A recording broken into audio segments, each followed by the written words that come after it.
Au pas camarade, chapitre 5. Mon téléphone se met à vibrer dans ma poche et ma mère me lance un coup d'œil réprobateur. Elle n'aime pas que nous prenions des appels durant les repas. Elle n'a rien à craindre. Je n'ai aucune intention d'y répondre.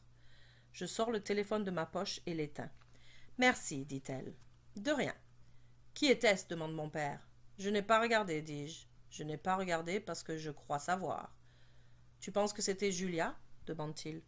Probablement. C'est la 3e fois qu'elle appelle, dont une fois au numéro de la maison, depuis qu'elle m'a ramenée. Elle est insistante. Y a-t-il quelque chose qui ne va pas demande ma mère. Il y a toujours quelque chose qui ne va pas. Tu vas la rappeler, n'est-ce pas demande ma mère. Ne serait-ce que par politesse. Bien sûr, mais pas tout de suite. Ce serait pas poli d'interrompre ce repas. Tu devrais l'inviter à souper plus souvent, dit ma mère. Comme ça, elle n'appellerait pas pendant le repas, dis-je. J'aime bien cette fille, dit-elle. Pas moi. Pas toi? Mais tu me fais marcher, dit-elle. Bien sûr que je l'aime. Elle est une de mes meilleures amies. Tu sais, je vous imagine très bien en couple, dit-elle. Laisse-le donc tranquille, dit mon père. Je sais qu'il pense comme elle, mais il sait quand se taire. Vous formeriez un couple si mignon, continue-t-elle. Julia n'est pas le genre de fille avec qui on sort, dis-je. Non demande ma mère. Non, c'est le genre de fille qu'on marie. Quoi disent mes parents à l'unisson. Ce serait un cauchemar de sortir avec Julia. Elle est têtue, exigeante et imprévisible, du moins en ce moment. Mais plus tard, comme après l'université, je pense qu'elle pourrait se calmer. J'imagine que ça pourrait être le cas, dit mon père. Qu'as-tu pensé de maman lorsque tu l'as vue pour la première fois? Il se met à rire.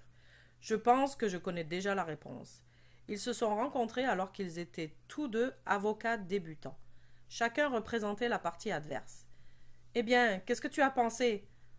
En toute honnêteté, j'ai pensé qu'elle était têtue, exigeante et imprévisible. Tu peux bien parler, s'éclame-t-elle. Laisse-moi finir, dit-il. Et elle était si séduisante que j'avais de la difficulté à me concentrer. Maman se penche au-dessus de la table et donne un baiser à mon père. Allons, pas de démonstration d'affection à table. Je suis en train de manger. Ils interrompent leur baiser. Mon père a même l'air un peu gêné. Je suis contente de savoir que Julia et toi avez peut-être un avenir ensemble, dit ma mère. Ne commence pas à planifier le mariage tout de suite, dis-je. D'accord. Alors, de quoi Julia veut-elle te parler? Le nouvel uniforme scolaire la dérange, dis-je. Votre école aura des uniformes demande ma mère. Oui, au prochain semestre. Nous n'en avons pas entendu parler, dit mon père. Pourquoi n'as-tu rien dit avant? Monsieur Robert nous en a fait la surprise aujourd'hui. Ça ne m'étonne pas qu'il veuille des uniformes, dit mon père. Il aime l'ordre et la discipline. Et Julia s'oppose aux uniformes demande ma mère. Ah oui, tout à fait. A-t-elle élaboré une stratégie de combat demande-t-elle. Je pense que son plan consiste à attendre que je lui propose quelque chose. Tous deux affichent un air inquiet.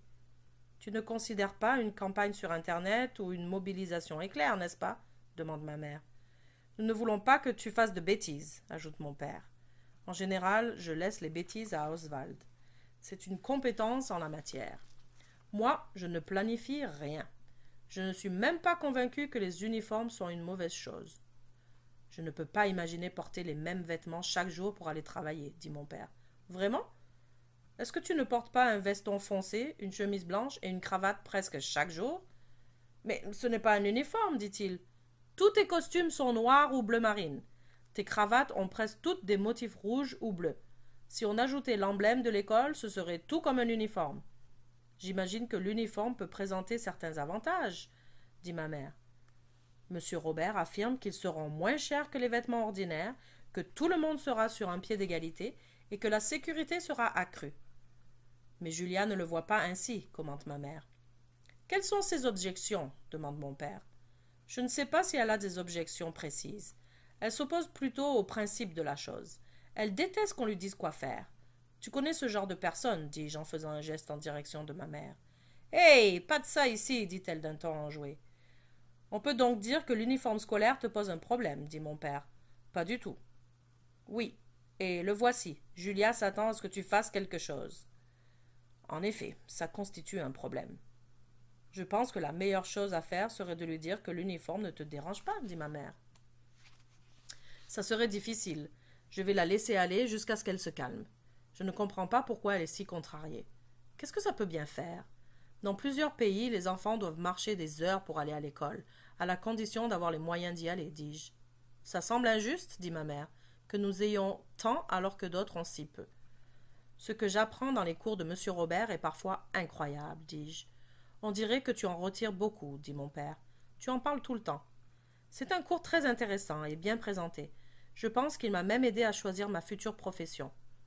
L'espoir se lit dans leurs yeux. Je pense que ce ne serait pas si mal d'être avocat.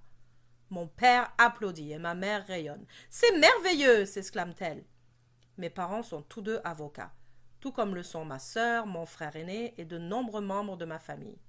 Je sais qu'ils veulent que je suive leurs pas. J'ai toujours dit que j'aimerais mieux être vidangeur. Et nous devons ta décision à M. Robert et à son cours de justice sociale? Ouais, il m'a ouvert les yeux sur ce qui se passe dans le monde. Il y a beaucoup de pays où la justice et l'équité n'existent pas. Et en tant qu'avocat, tu pourrais contribuer à instaurer la justice, dit mon père fièrement. C'est ce que font certains avocats. Je pourrais défendre les droits de la personne ou travailler pour une organisation humanitaire. C'est merveilleux, répète ma mère. Mais ce n'est pas pour demain, dis-je. Il faut d'abord que je m'occupe de Julia et de l'affaire des uniformes. Vous savez, dans la moitié des pays du monde, les enfants seraient ravis d'avoir un uniforme et de pouvoir aller à l'école. Elle, ça la contrarie. Peut-être que tu pourrais lui présenter de cette façon, suggère ma mère. Je pourrais, dis-je, mais ça compromettrait sérieusement les plans de mariage.